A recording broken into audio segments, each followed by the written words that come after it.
Elle était avocate et a décidé d'abandonner sa robe pour porter une toque. Et oui, Claire Verneille a rejoint les équipes du Fairmont Monte-Carlo.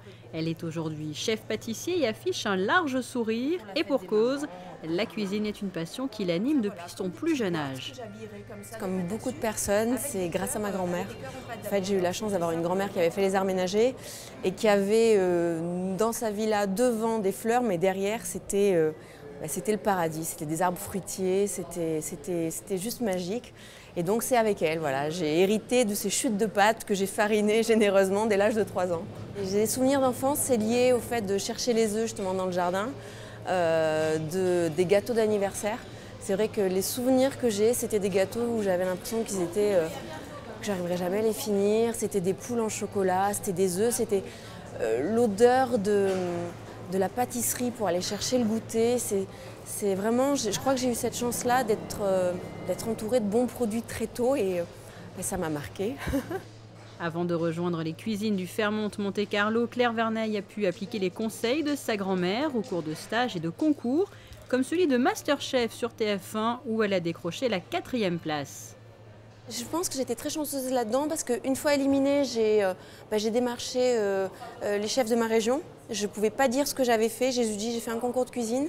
J'ai pas de CAP, j'ai rien, mais j'aimerais savoir ce que c'est la réalité. Et donc j'ai d'abord intégré l'ancien restaurant de Roger Verger à Mougins, l'Amandier. Après, ça a été des dîners à 4 mains avec un chef étoilé de Istres, la table de Sébastien Richard. Et des belles rencontres. Michel Portos qui m'a ouvert effectivement les portes de sa cuisine pour un stage. Michel Roth, le Ritz, qui m'a dit tu es sortie en 4e, ils sont venus à 3 faire l'épreuve, tu vas venir toute seule.